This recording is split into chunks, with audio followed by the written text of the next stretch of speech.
So I'm here with Art Alvarez of MortgageWorks, and I just have a question, Art. You know, a lot of times, especially in the Coachella Valley, we tend to get some, I'm going to say, unique type of people living in the desert. A lot of times they will have sold their home in other areas where it's very expensive, and they have this profit from selling their home, and they come here and they want to buy a home, but maybe it still needs financing, or they're and they're still of that age where it's like, 45, 50 years old, they're not retired yet. And then you also have those other people who say, hey, I want to retire to this because it's so ideal, but they really don't have that steady income. Does it make that challenging for them? And if it is, how can you help them with that?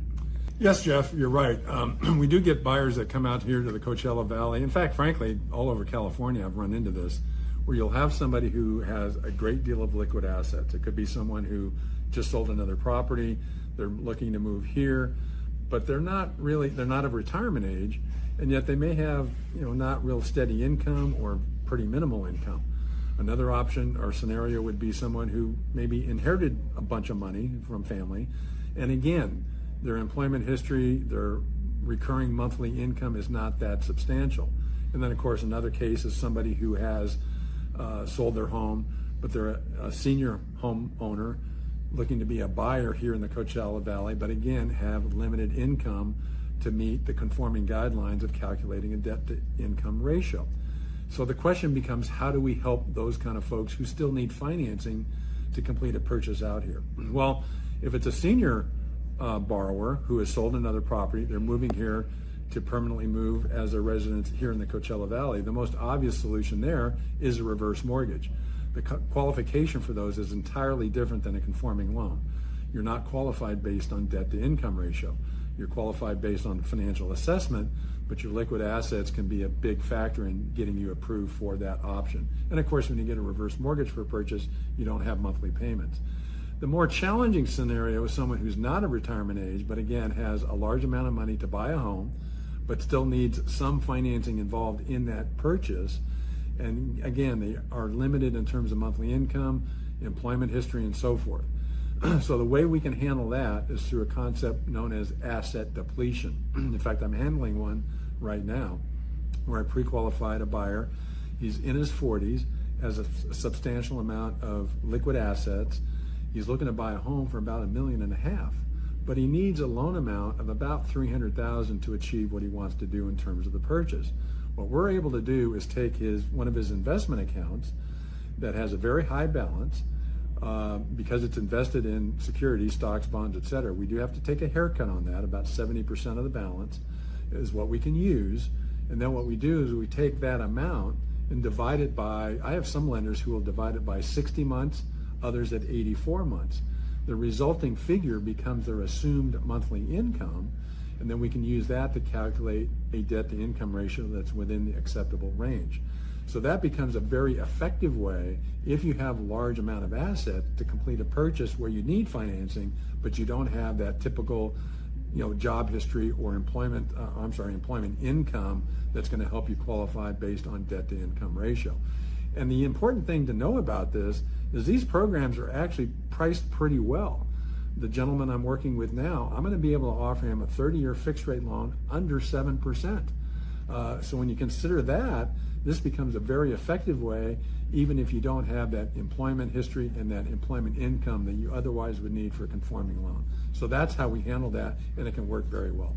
Art, I just have one follow-up question there that you say he has to take a haircut. What do you mean by that? Does it mean if he has, let's say, has $1 million in his retirement account, does that mean he loses the value of that, or what do you mean by that? No, the assumption there is that when you have a retirement account or an investment account, typically these accounts are going to be invested in stocks, mutual funds, bonds. Well, of course, until such time you're actually completing the purchase, the money in that account is subject to market fluctuations. You remember not long ago when the tariff situation first entered the scene in the financial markets, we had a big correction in the stock market. Well, we have to take that into account if your investment account that we're going to use to calculate your assumed income is fully invested. So the haircut means if the balance is 1.5 million, we'll take, say, 30% off of that. That would be 450,000.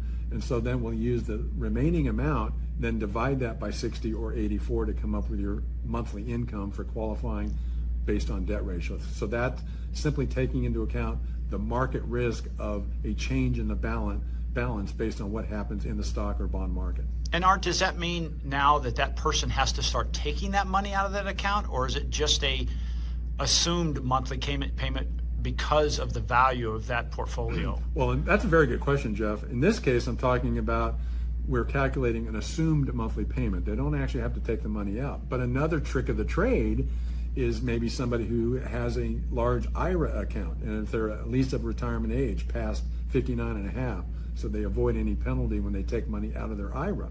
Of course, they do have to pay tax on that. But we can use a trick where if they have a substantial IRA account, we can set up a recurring monthly distribution in an amount necessary to qualify on debt ratio for the loan amount they're requesting. I do this all the time. Every year I do a few of these. Now what we do is you set up the monthly distribution. We have to verify that you've received at least the first monthly distribution, and then we can close your loan. And then after that, if you want to continue the monthly distribution, you can, or if you want to stop it, you can do that too. By that point, you've already closed on the home, you've got the loan, you're good to go. If you'd like more information on any of these scenarios I'm talking about, feel free to give me a call. My name is Art Alvarez at MortgageWorks, where we have the answers around the house. You can call me on my cell, call me on my office line, send me an email or a text. I'll get back to you right away. Let's start with a conversation where I can learn your particular situation and then give you some guidance as what's going to be the best direction for you to go.